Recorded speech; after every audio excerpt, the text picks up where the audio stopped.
Hi, and welcome back to week 9. In this week, we're going to be completing draft 1 of your chapter 1, research evidence-based proposal.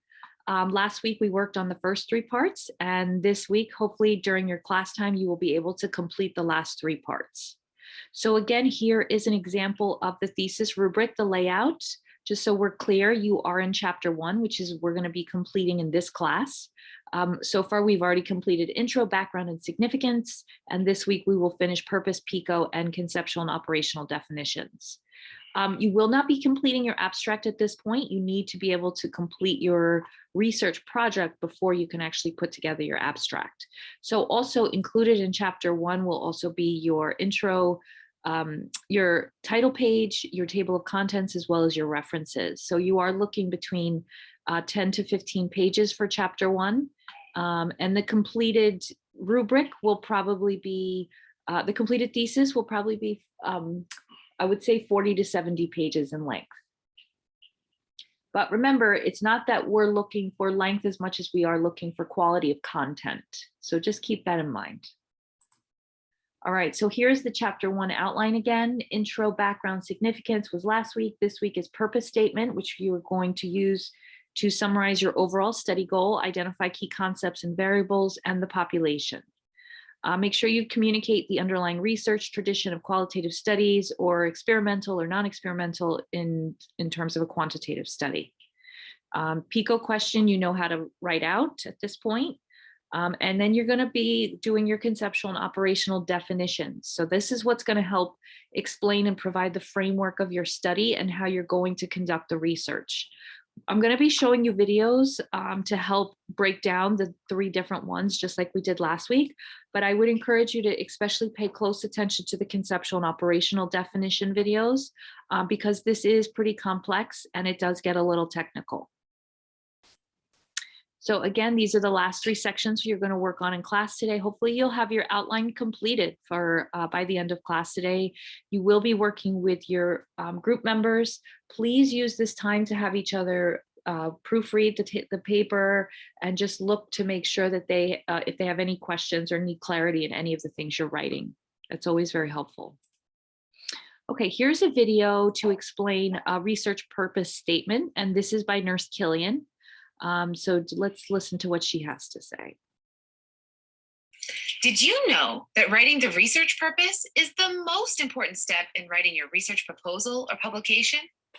I'm Laura Killam, a nurse researcher who can teach you how to write amazing purpose statements. The purpose needs to address a gap in the literature, something that is unknown. Understanding that your purpose must help fill a gap in knowledge is where a lot of students struggle. For this reason, you need to do some reading about your issue before formulating a study purpose or design. Research is unlikely to be funded or published if it does not clearly add something to the current literature base. I believe that every research proposal or publication needs a specific, concise, and clear purpose that is worded as a statement. Everything else in your study will be critiqued on its congruence with this one purpose statement. So choose your words wisely. Revisit the purpose statement often to be sure that each component of your study is congruent with it. If something is not congruent, then you need to change either the wording of the purpose statement or change whatever is incongruent. You want to remember the finer criteria of feasible, interesting, novel, ethical, and relevant when deciding on a general idea for your purpose. It is especially important to think of what kind of study is feasible, given your resources and expertise, before writing your purpose. It is important that you are able to finish the research you start. The purpose needs to guide the study, so you want to make sure it's worded in a way that is pragmatic. For example, if you have a background in qualitative research, but no quantitative research understanding, knowledge, or resources, you will probably want to word your purpose in a way that can be answered qualitatively. Due to space limitations in journals, you might not always see both the purpose and research questions or hypotheses listed. Yes, the purpose and questions are closely related, but they are not exactly the same.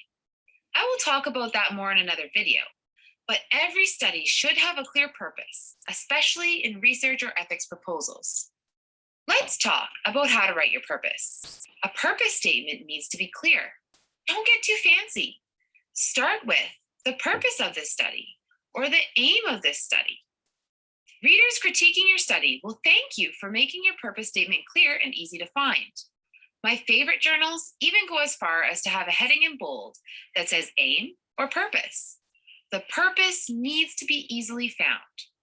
You can put your methodology right into the purpose statement by saying the purpose of this phenomenological study or the aim of this randomized controlled trial. However, explicitly stating the methodology is not necessary. The reader should still be able to tell from your purpose wording what paradigm your research should be in, and in most cases, have an idea of a more specific methodology that would be appropriate. Also, just because you name a methodology here doesn't mean that the rest of the purpose statement will automatically fit with that methodology. So continue to choose your words wisely and consider if they match the methodology you have chosen. Include a verb that indicates what your study will do. Choose this verb wisely. The verb you choose is going to give the reader an idea of what types of research methodologies and methods will be congruent with your purpose. There are different keywords that fit with each methodology. I recommend looking at some examples in the literature and reading a book with some information about how to select the right verb for your study. I have provided a few examples here and some helpful resources below the slide. What is required in the rest of the purpose statement depends on the methodology of your study. Let's talk more about qualitative purposes first, then I'll talk about quantitative purposes. I recommend you listen to both so you know the difference in how they are written. So hopefully that was helpful in developing your purpose statement. I have another one here that talks about both the research problem and the problem statement. So listen closely.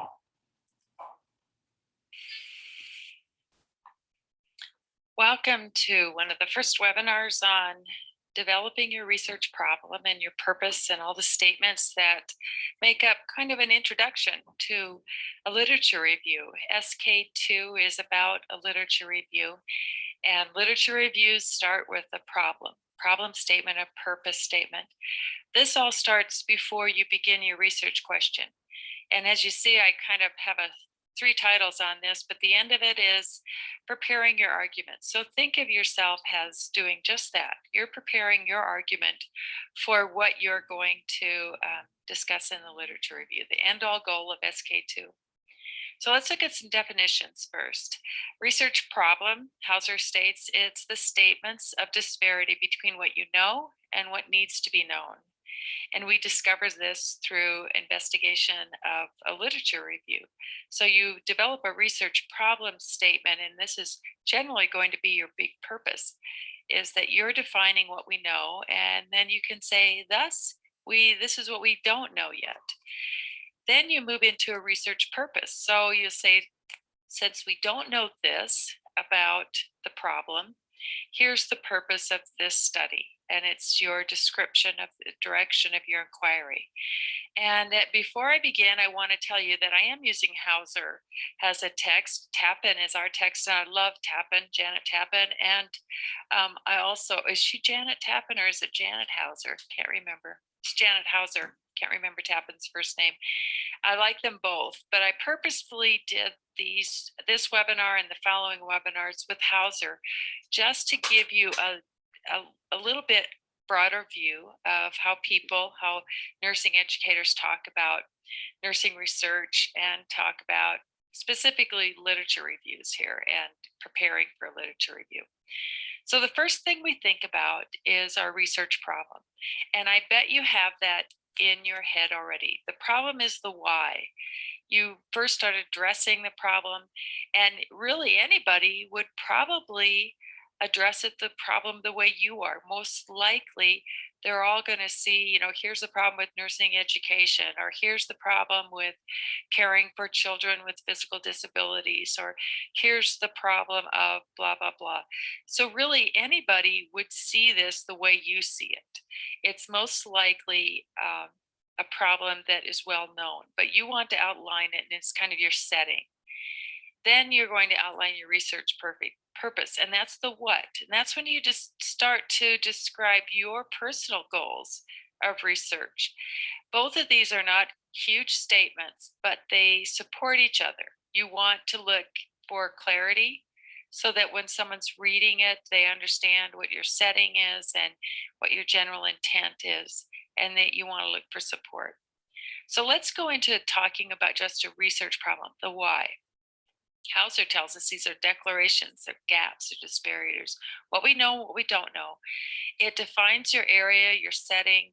It also gives a lot of importance of the problem so that your reader is intrigued by, okay, here's the problem. Here, I didn't realize it was this large, or I didn't realize this many people were affected by this condition.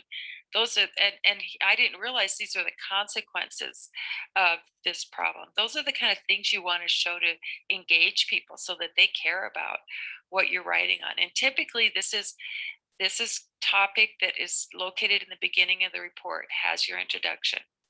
One little power writing thought on this is that you really want to engage from the beginning. Lots of times we write kind of backwards, and we write really broad, and you don't really know what our topic is until you get into the paragraph. Focus now with your first sentences, just saying clearly, a problem in nursing education lies in blah, blah, blah. Somehow start it right with your first sentences, and then build to give its why it's concerning, why it's important, what's the prevalence, what's the consequence. So here's an example. This is just a statement. It's not I guess it's two statements, two sentences. It's not a whole paragraph, but we would start saying families describe controlling the trajectory of their school-age child's obesity complicated by blah, blah, blah. And then we say, while national standards have been set, helping children be active at home is less researched. So you can see in there, the setting. We're talking about, or we know the population. We're talking about school-age children. We know the problem, obesity. We know some of the implications of it. We know that while national standards of physical activity are set, we don't know much about promoting activity at home. It's less researched and warrants investigation. So let's look at this. What's known is in red. What's known is, and I would have cited this had I had more room on a PowerPoint slide for you, but what is known is that school activities complicate physical activity, lack of safe neighborhoods, busy home lives. So we know that. Where's the disparity? Well, we have standards that say children should be active, but we don't necessarily help children be active at home. What are some gaps? These kind of get redundant, but helping children be active at home is less researched. So that was our problem. That kind of gives an overall problem. I still don't know from reading this what Brenda is going to research, though. So let's look at how the purpose statement builds us to kind of be more objective and clear. So the purpose statement more often brings in statements about what the methods of the study might be, the variables, the specific population. You probably could pick up some of these things from the problem statements in your introduction, but now you're going to move to one further, more declarative, objective, concise, clear step. Did I double click? No, I didn't. So before I go on, introduction of the problem and the purpose is not the same as your research questions. And this webinar is not about research questions, but your research questions are going to be articulated based off of these. So you want to just show this logical argument forming, here's the problem, here's my purpose. So let's move into a purpose statement. In the text below, that's all multicolored, I have a purpose statement. So let's say, and I'm sorry, I used a different topic instead of the childhood obesity. But in this purpose statement, the objective of this descriptive study, which is a method, was to compare the frequencies of bi-hourly turning. That was a variable under study. In critically ill tube-fed patients receiving mechanical ventilation, that's a population. In whom pneumonia, that's a variable, did or did not develop for 3 consecutive days of data collection study, that's a method again. So you can see how this one sentence is giving a lot of knowledge to the reader, saying, okay, here's what Brenda's going to look at. Here's what she's going to do, a descriptive study. And I'll go into that. So here's what she's going to do, her methods.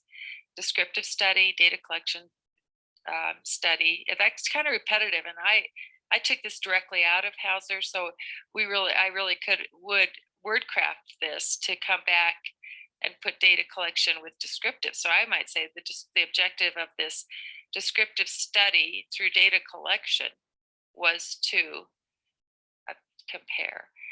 Variables under study are great. So there's lots of variables we're going to collect in a study in the end, but our major outcome variables are going to be to see how bi-hourly turning prevents pneumonia. So obviously we're going to have to measure those two things in various ways. The population in the setting is implied in this one. I didn't have to say within an ICU. We might do that later on when we get really specific in our methods. But right now it's implied. The population certainly stated, and the setting of an ICU is implied. So now let's move to one more thing here, a general discussion about unbiased versus biased research statements.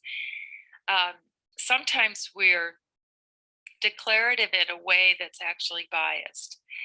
We want to say, this study will be done to prove this. That really has a bias. You're already saying you're going to prove it, and it implies that all your methods will be to prove it. You're really exploring. That gives you more validity to say, we're going to look at this. We don't know what the outcomes are going to be.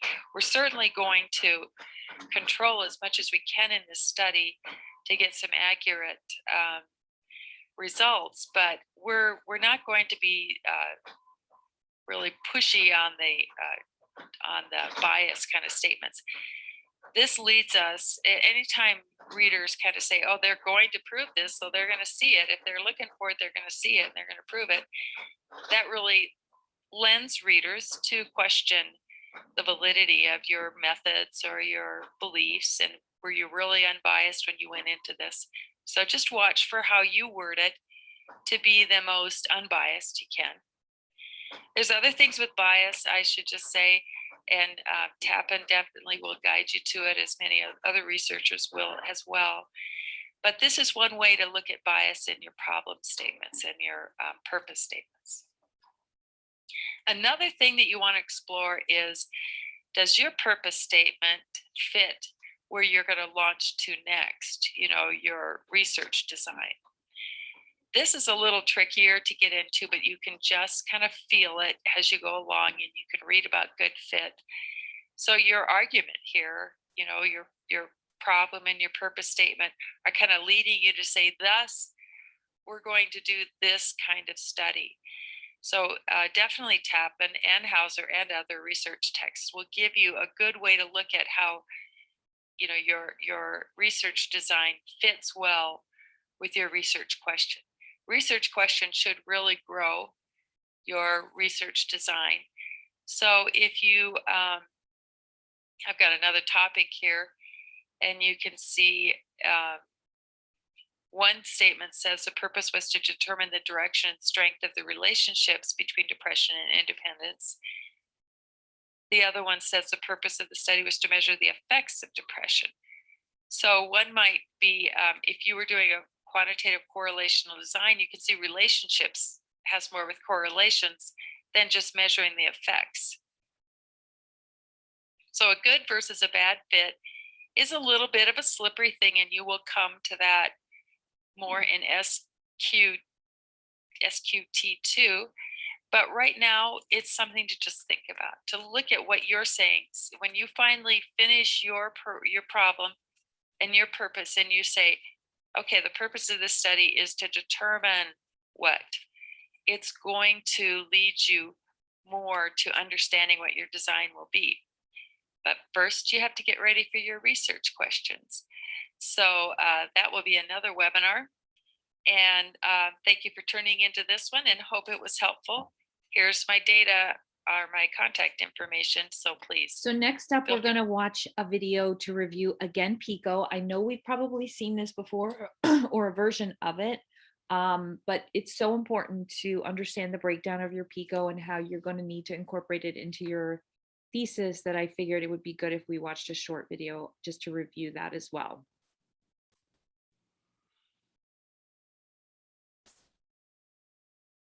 So here is about PICO.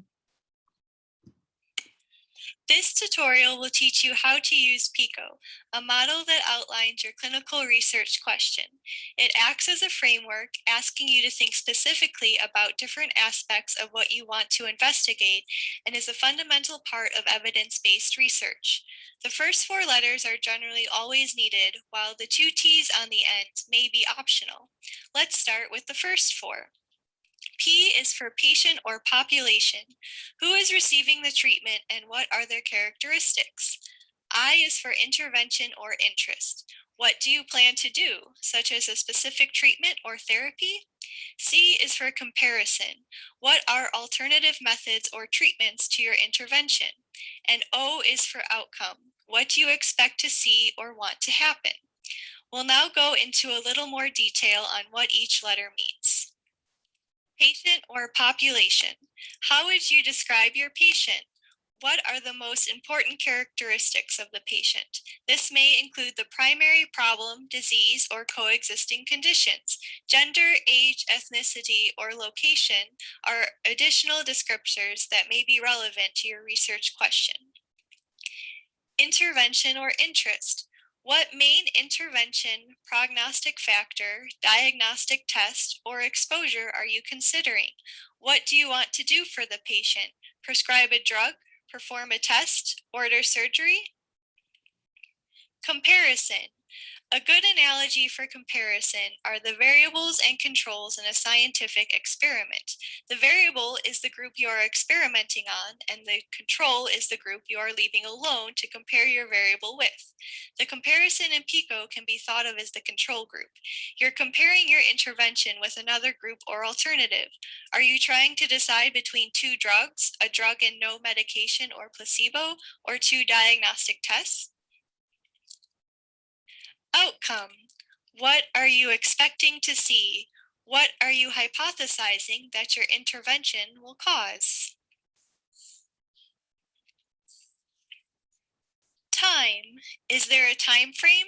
How long will it take for the intervention to achieve an outcome, or how long will participants be observed? Are you following women during pregnancy, observing sport injuries over the season, following study participants for a set recovery time?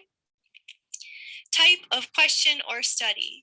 There are several different designs or methodologies of studies. You may need to think about which type will best fit your question and the quality of evidence you are most interested in or likely to find for your specific question. Now that we know what PICO stands for, we'll be going through an example. Our initial research question is, what effect will the campus smoking ban have on students who smoke? Think about the question with the PICO framework in mind. What are some ways to describe the patient, intervention, comparison, and outcome? Our patients are students who smoke. We can also describe them by location, which is college campus. The intervention would be the smoking ban, and a comparison could be not having a smoking ban. One outcome we could hypothesize is that students will smoke less. You may be thinking of a different outcome. We'll go with the smoking less outcome for this particular example. You may want to include a time frame such as a semester or even a type of study. We'll skip those for now. Using PICO, our question is now, do college campus smoking bans decrease the amount that students smoke? Now that we have our basic PICO, we want to identify the keywords we can use to search for resources. To start, we'll identify the main concepts of our question. Students will definitely be a main concept of our search, as well as smoke and college. We probably don't need to consider the word campus when it comes to actually searching for literature. Smoking is obviously a main concept, similar to smoke. The word ban is also going to play an important role. Finally, smoking less is a concept we want to be sure to include in our search. Take a moment now to think about possible additional keywords in each PICO category. These can be synonyms or just different ways to describe the words we already have. This will help us think more about our topic and help our searching in order to find the best, most relevant results. Starting with students, the first thing we may realize is that we are interested in both the plural and singular form of the word, as is the case with some of our other words. When thinking about colleges, we can also use the word university to describe the same concept. When it comes to smoke or smoking, we may also be interested in tobacco. There are a lot of ways to talk about a ban. Regulations, laws, and the phrase smoke free are a few examples. Lastly, we have the idea of smoking less. The key part of this is less, since we already have words for smoking. Other ways to express this concept are quitting, reducing, or decreasing. Now we have a good set of words we can begin searching with. We can group these words together into four main concepts: our population, students, the intervention, banning or regulation of smoking, smoking itself, and the outcome of decreased smoking. It's helpful to keep a document of your concepts and words or phrases for those concepts. This will help you as you search, and you will likely find yourself adding to the list as you explore your topic further. Our last step is to turn this into database language. Databases use what is known as Boolean operators to further define a search. These are and, or, and not. And or are the key operators to use. And is going to combine all of our concepts together. This is our way of telling the databases that all of these concepts need to be included in the results. We don't just want results talking about smoking in college. It also has to talk about a decrease or lack thereof in smoking and some sort of regulation in regards to smoking. Or is the way to tell the databases that we are flexible. We would use or to combine all or some of our words within each concept. We don't really care if the database finds items using the word college or students or university. It just has to use at least one of them. You may have noticed that some of our words are very similar to each other, like smoke and smoking. In this example, we are ORing them together, but it can be tedious to have to type both words out in our search. Don't worry though, there are tricks.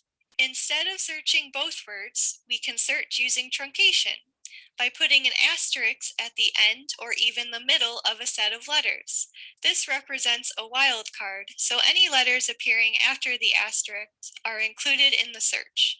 If we remove the different endings of the word and add an asterisk, we are telling the database to look for the core word no matter the ending. Our results will now bring back smoke, smokes, smoking, smoker, and even just smock by itself, even if it's probably a typo. This is also useful with plurals. Finally, you may have noticed that we put the phrase smoke free in quotes. This is another database trick which tells the database that these words have to be found together. Quotes are extremely useful for phrases or specific titles. Now we've just covered the basics of Pico and you're set to use it on your own.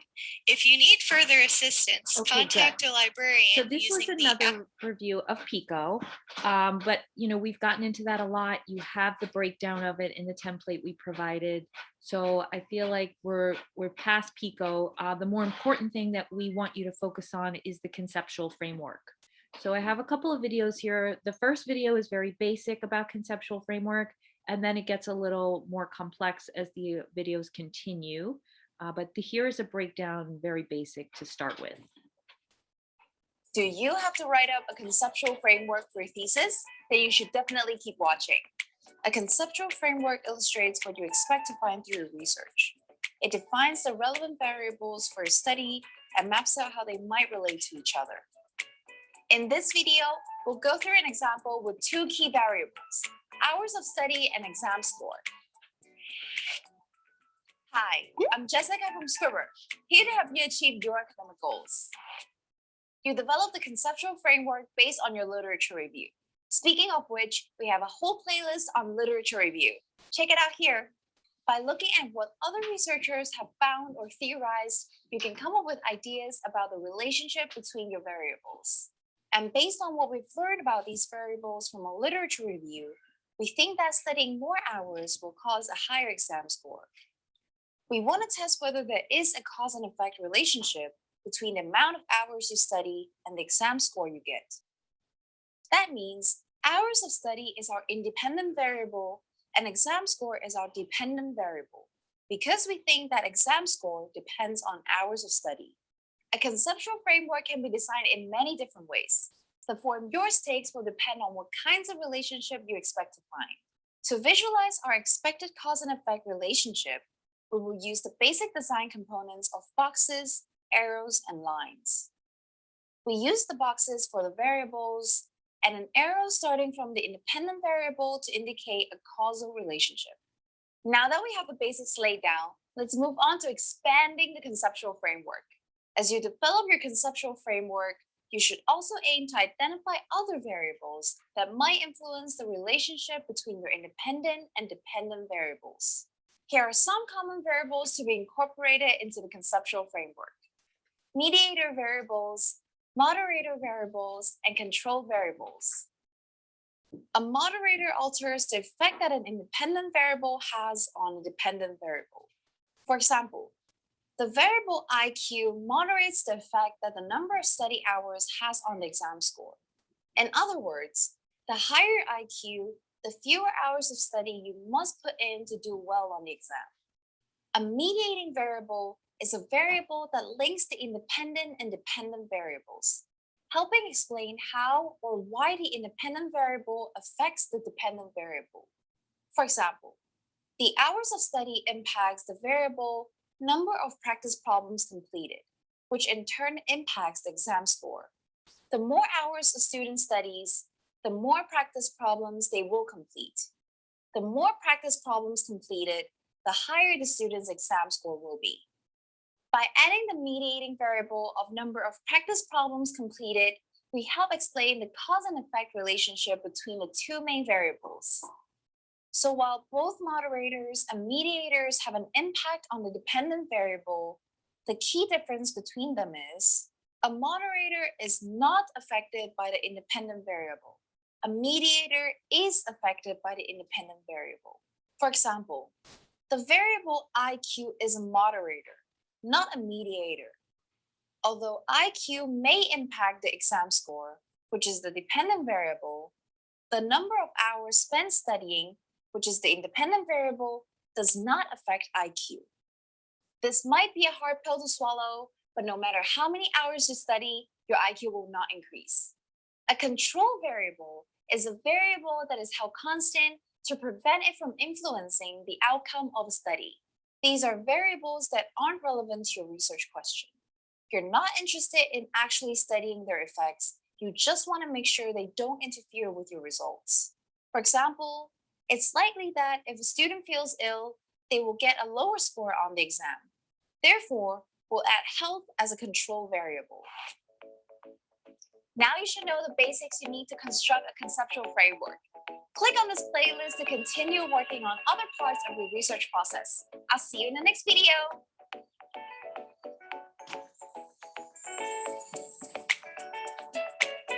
So hopefully that helped break it down a little bit. Now we're going to get into a little more in depth with Nurse Killian. And then there'll be one more video after this about the conceptual framework. The last video is the most important one in terms of helping you learn how to define your variables. It'll explain it in detail. In the comments section of one of my quantitative research videos, I was asked, how do you support your study relationship based on a theoretical or conceptual framework? That is a great question.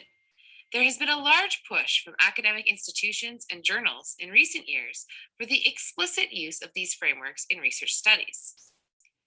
Theoretical or conceptual frameworks are used to support research in many ways. More than one framework may even be used in your research.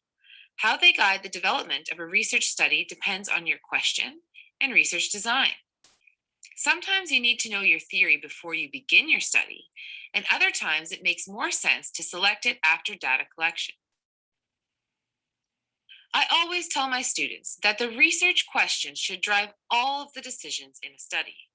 Keep in mind, however, that sometimes your question actually comes from the theoretical framework. If your research is about testing, confirming, refuting, expanding on, refining, or adding to an existing theory, then you need to be sure you know what it is before the study begins.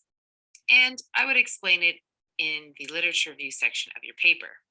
When you get to the results section of that paper, it would likely make sense to organize your results in the same way that the theory is organized. In the discussion section, you can then examine how your results and other literature either support or refute the theory. Sometimes you will not set out to discuss a particular theory. A theoretical or conceptual framework will still be useful to support your question or organize your findings. When using a theory to support your question, the theory needs to relate to the reason why you are doing the study. In Killam and Heerschap 2012, we used a theory about force field analysis to justify examining student perceptions of challenges to their learning in the clinical setting. Basically, the theory talks about how change occurs when positive forces outweigh negative ones. Therefore, if educators want students to be safe, we need to remove barriers to students practicing safely. In order to remove these barriers, we need to know what they are. And there you have how the theory supported the reason for asking the question. Quite honestly, we added this theory in after the study was completed, because the journal required that we have one. Our selected methodology, however, supported conducting the study without a theoretical frame up front. We developed our own model to explain the findings. The theory did work well with the discussion section that had already been written for the paper. I have done a few qualitative studies where I wanted to examine a topic broadly and have subsequently found a theory that helped me organize and explain the findings. For example, in Killam and Carter 2010, the ecological model was used to organize the findings of a literature review about challenges that student nurses face while on clinical placement in rural settings. We did not select the ecological model as a lens until after the review was completed and we were in the process of analyzing data. You can look at this article for free by clicking on the link below this video. Notice that the ecological model is introduced in the literature review, used in the findings section to organize the collected data, and again in the discussion section. Originally, we had used all the headings from the model in the discussion section, but due to space limitations, we had to condense it. When writing it up, we did link the selection of the framework to the question. You will find that if you select the right framework, the question and findings will fit nicely with it, and the entire paper will flow nicely, making it a high-quality product. If your research is designed to generate a new theory, it would make sense that you don't know what it is before you begin. So, you will want to explain the concepts you're examining in the literature review. In your findings, you would then build the case for your theory based on your study data. Then, in the discussion, you would talk about how pre-existing literature also supports your theory. Another use for theory is to explain the culture of the group being studied or the worldview of the researcher. In qualitative studies, it is useful to know these things when assessing the quality and transferability of the study. Sometimes studies will present a conceptual framework, which may include discussion of multiple views of a particular concept, like in Killam et al. 2012. The entire paper still flows because it is about one topic, but there is no clear pre-existing theory supporting the entire paper. What other ways have you seen theoretical or conceptual frameworks used to support study relationships? Do you think journals should require a theoretical framework in publications? Why or why not? Please share your views below. Thank you for watching. Be sure to subscribe if you want to be up to date. Okay, the next video we're going to be watching is defining conceptual framework. And here, this video in particular is the most important in terms of details related to conceptual framework. So I would highly encourage you to just really pay close attention to this particular video. In this video, I want to talk some more about the idea of defining something, giving the definitions for the variables in your study. So let's say that we were doing a study where we were looking at intelligence. That would be one of our variables. And notice that intelligence is a construct because it is not something that you can just fully observe the variable directly. So that makes it a construct. So it's a variable and it's a construct more specifically.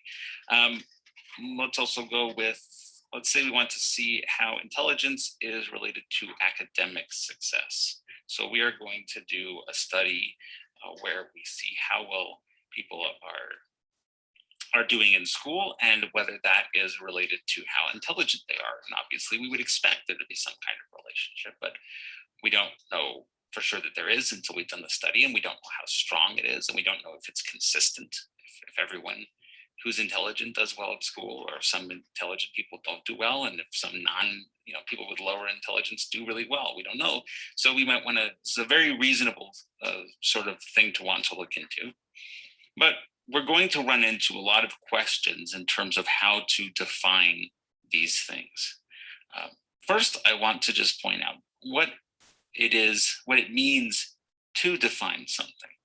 So when we talk about giving a definition of something, what we're really saying is we are going to give the characteristics of something. Give the characteristics of something. For example, if I define a cat, I might talk about a cat being something that has characteristics like 4 legs and whiskers. Now, just giving the characteristics of something is not good enough by itself. We have to give enough characteristics. So I'm going to say give enough characteristics. And this is not something you need to memorize. I just want you to have an idea of what this means. We have to give enough characteristics of something that we know that is what we're talking about. And we can't be talking about anything else. We are giving enough characteristics that we can be sure that's what we mean, and it sets it aside, it separates it from anything else that we could possibly be talking about. So for example, if I just say a cat is something with 4 legs, or is an animal with 4 legs, those are not enough characteristics to set it apart from other things that I might be talking about. If I just say it has 4 legs, I could also be talking about a dog or a chair or any number of different objects or animals that are out there in the world. So if I say it's an animal with 4 legs, well, that's a little better. But I might have to say something like it's an animal with 4 legs and retractable claws, or I'm not exactly sure what characteristics for sure set a cat apart from any other animal. But the point is that that's what we mean when we say that we're defining something. A definition says, here is what the characteristics of the thing are, and we give enough characteristics that we know that's what we're talking about. And that is the point of all this.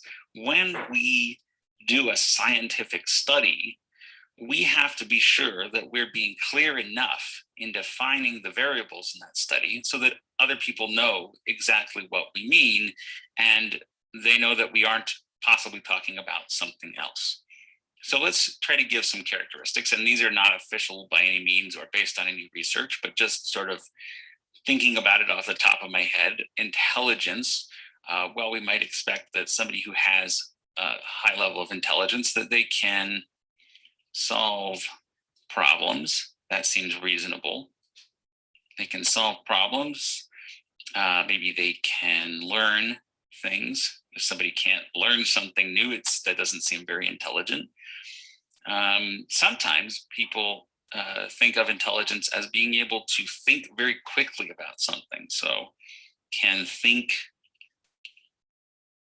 fast. Now, by the way, you might be disagreeing with some of the things I'm putting down, and that is also part of what I'm trying to show you, that there is not necessarily one single correct way of defining something like intelligence. Different scientists will favor one definition versus another. When I say there's not necessarily one correct way of defining something, I don't mean that it's just this sort of fuzzy, anything goes, anybody can define anything any way they want. What I mean is that different people might be using a word differently. So when someone thinks of intelligence, they may be thinking of a different phenomenon in the world than someone else. Both people are thinking potentially of real things, but they may be using the same label. They may be calling both intelligence when they really mean very different things. And that is one of the reasons why it's important as a scientist in your study to give a clear definition so that everyone knows what you mean. And even if they think you're using the word poorly, even if they think that's not what intelligence is, they still know what you mean and they can still make sense of your study. So for example, I might say that intelligence is measured very accurately by the extent to which you like waffles. And if you don't like waffles, there's no way that you're intelligent. Somebody else might come along and think that's a very poor definition of intelligence, but as long as I have defined clearly what I mean, that's the most important part. Let's throw another thing in here. I'm going to say, can understand complex ideas and likes waffles.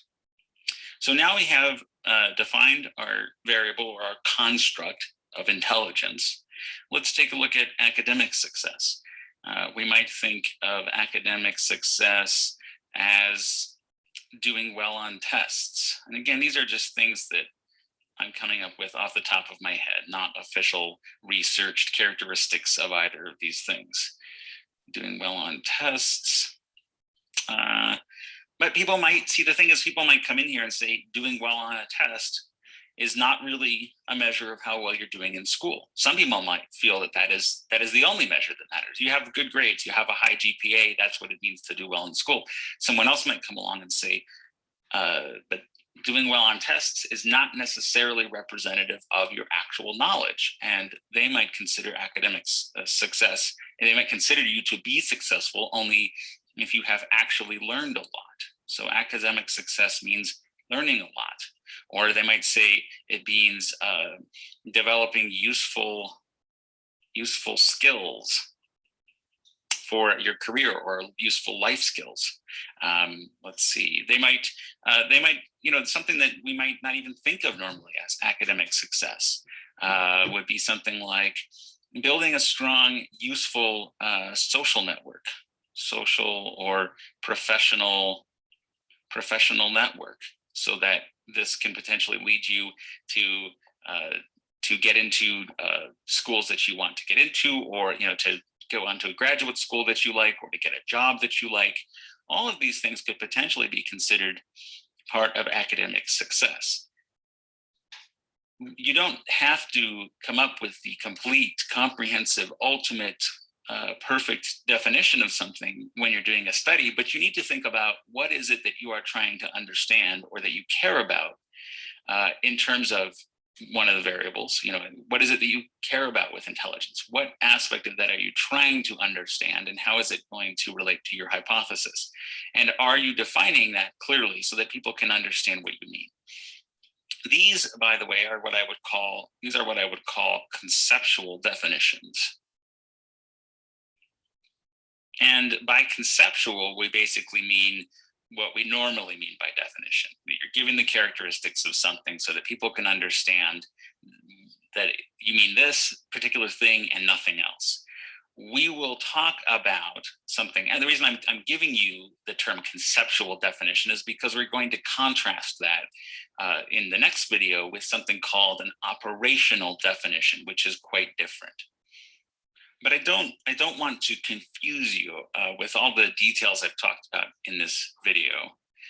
The take-home message is that just giving a word for something leaves far too much ambiguity. If I just say intelligence or academic success, I could be thinking of all different sorts of things.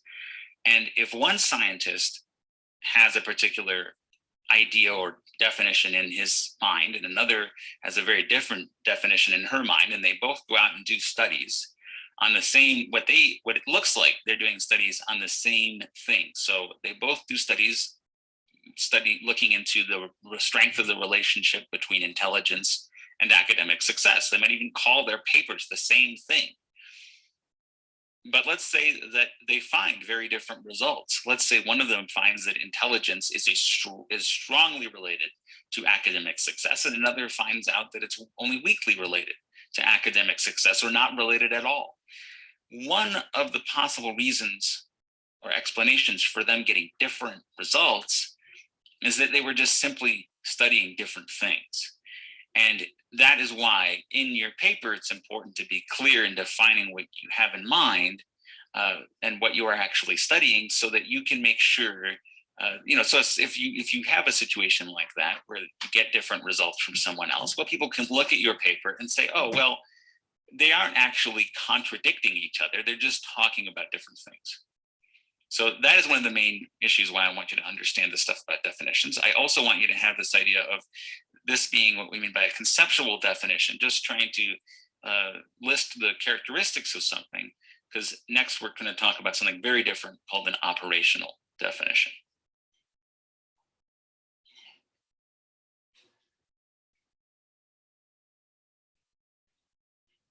So hopefully this was helpful in defining the conceptual framework. At this point, we're going to break into groups and we will complete draft 1 of the outline, hopefully by the end of class today. You can submit for review in Canvas if you want feedback of the completed draft 1.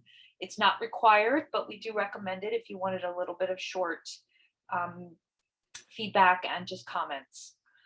Again, just please make sure to proofread and check your grammar. You can have your group buddy do that today with you. All right, thanks guys.